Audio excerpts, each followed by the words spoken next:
El vacío y el golpe, cuando Tyler Durden encontró a Buda. Introducción. El encuentro imaginario entre Tyler Durden y Buda no pertenece a la historia, sino a la crítica del espíritu moderno. Ambos representan, desde polos opuestos, una misma pregunta. ¿Cómo se libera el ser humano de la ilusión del yo? Buda propone la disolución del ego mediante la comprensión y el desapego. Tyler Durden, su aniquilación a través del colapso y la violencia simbólica. Uno busca el despertar interior, el otro, la demolición de toda identidad construida por el consumo y la obediencia. Y sin embargo, sus caminos convergen, ambos niegan que el yo tenga consistencia ontológica. En este sentido, el diálogo entre Durden y Buda permite pensar dos formas de nihilismo. El nihilismo contemplativo, que asume la vacuidad como condición esencial del ser, y el nihilismo activo, que destruye los simulacros para revelar esa vacuidad. El presente audiolibro no pretende reconciliar ambos extremos, sino indagar en el punto de contacto entre la iluminación y la destrucción, porque en la época del yo hiperproducido, el yo publicitario, performativo, gestionado, la liberación puede adoptar dos gestos aparentemente contrarios: el silencio o la explosión. Capítulo primero. La ficción del yo y la industria del deseo. En la tradición budista, el yo no es una sustancia, sino una ilusión sostenida por el hábito. El sujeto se aferra a la idea de sí mismo, como quien sostiene una llama sin advertir que se quema con ella. La doctrina de la anatta, la inexistencia del yo, no niega la experiencia individual, sino la confusión que la acompaña. Creer que la identidad es algo permanente, una entidad que puede conservarse o defenderse. Según el Buda, el sufrimiento, dukkha, nace de esa ignorancia. Despertar consiste en comprender que no hay un yo que sufrir, sino un flujo de procesos que se confunden con una persona. En el Club de la Pelea, Tyler Durden formula una intuición semejante, aunque desde un contexto radicalmente distinto: el capitalismo tardío. El protagonista no busca el nirvana, sino escapar del simulacro. Su iluminación no proviene de la meditación, sino del colapso del sistema simbólico que lo aprisiona. Donde el Buda habla de deseo, Durden habla de consumo. Donde el primero señala la causa del sufrimiento en el apego, el segundo la identifica en la propiedad. Ambos ven en el deseo la trampa fundamental de la existencia humana, pero mientras Buda propone extinguirlo, Tyler propone incendiarlo. 1. El yo como construcción histórica. El yo moderno, lejos de ser una evidencia natural, es una invención cultural. Su genealogía puede rastrearse desde la noción cristiana de alma hasta la interioridad burguesa y el sujeto de consumo contemporáneo. El individuo, tal como lo entendemos hoy, es el resultado de un proceso histórico en el que la identidad se ha ido desplazando del ámbito espiritual al económico. Si el alma era, en la antigüedad, un principio de trascendencia, hoy el yo es una estrategia de mercado, un perfil, una marca, un dispositivo de visibilidad. En este contexto, la crítica de Tyler Durden adquiere un valor filosófico más profundo de lo que aparenta su tono subversivo. Cuando afirma que no eres tu trabajo, ni el dinero que tienes en el banco, está desmontando la ontología del capitalismo tardío, esa que equipara el ser con la función y la existencia con la productividad. Su violencia no es solo física, es metafísica. Busca destruir la ficción del yo como entidad acumulativa, reemplazar la identidad por la experiencia directa del presente, incluso si ese presente es doloroso.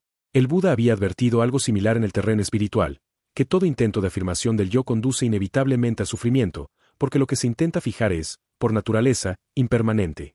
Ambos coinciden en que el yo no soporta su propia fragilidad y por eso inventa estructuras que le den continuidad: el deseo, la propiedad, la memoria. El problema no es el mundo, sino la manera en que lo miramos desde la ilusión de ser alguien. 2. El deseo como motor del simulacro. Si en el pensamiento budista el deseo es la causa del sufrimiento, en la lógica del capitalismo es el motor de la economía. La diferencia es solo de lenguaje. Lo que para Buda era un obstáculo espiritual, para el mercado es una fuente inagotable de energía. El sistema contemporáneo ha logrado convertir la insatisfacción en un modo de producción. El sujeto moderno no consume para satisfacer un deseo, sino para mantenerlo vivo. Su identidad se construye a través de una secuencia interminable de carencias inducidas. En este sentido, el yo actual no es una ilusión metafísica, sino una ilusión manufacturada. Es el producto más exitoso del capitalismo, una ficción que se compra, se vende y se actualiza constantemente. La industria del deseo ha reemplazado la búsqueda del ser por la gestión de la imagen. El sujeto no quiere conocerse, sino ser visto, no aspira a la verdad, sino a la atención. Lo que antes era meditación se ha convertido en curaduría del yo. Frente a esta mutación, Tyler Durden encarna una respuesta iconoclasta: destruir la maquinaria simbólica que alimenta el deseo. Su violencia es, en el fondo, una forma de purificación negativa.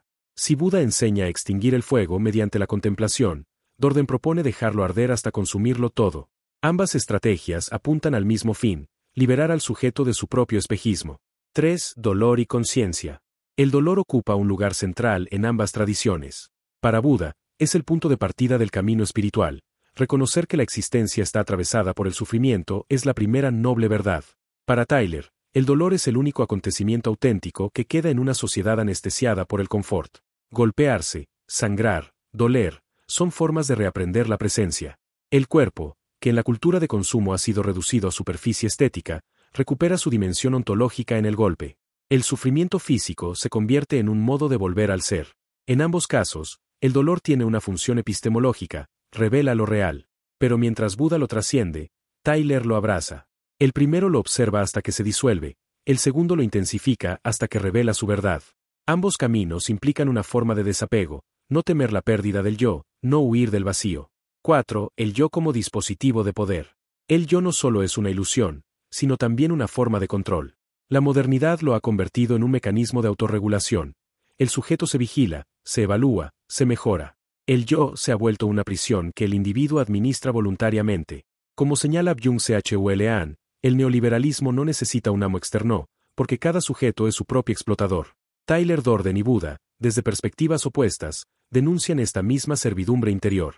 El Buda propone desactivar el deseo para escapar del ciclo del sufrimiento. Tyler, destruir el sistema que lo fabrica. Pero en ambos late la misma intuición, que la verdadera libertad no se alcanza conquistando el mundo, sino renunciando a la ficción que lo organiza. Conclusión del capítulo.